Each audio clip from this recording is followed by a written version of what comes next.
দাদা, আমার মেয়ের বিয়ে, কিছু সাহায্য করুন। দাঁড়ান দিচ্ছি। এই নিন ভিক্ষে। এ তো আপনার ছেলে। হ্যাঁ, তা আপনার মেয়ের বিয়েতে ছেলেই তো ভিক্ষে দেবো। বাবা, আমি বিয়ে করব।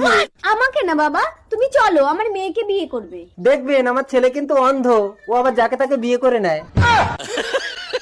কোনো সমস্যা নেই, আপনি যে ছেলেকে ভিক্ষে দিয়েছেন এটাই অনেক। চলো বাবা, বিয়ে করবে। বাবা, আমি এক্ষুনি বউ আনছি। रुको जरा। যান, এই ভিক্ষে নিয়ে গেলে কিন্তু উল্টো আপনার ঘরের মাল টেনে বার করে আনবে। যাক, একটা বৌমা এলে আর আমাকে কাজ করতে হবে না।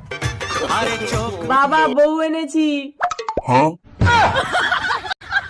বাবা থাক থাক থাক মা, ওঠো ওঠো ওঠো। কই আমার বউ, কই ও বউ? আপনার খোঁড়া মেয়েটাকে আমার কানা ছেলের গলায় আপনি ঝুলিয়ে দিতে পারলেন? আপনি কানা ছেলে ভিক্ষা দিয়েছেন, তাই আপনাকে খোঁড়া মেয়ে দান করলাম।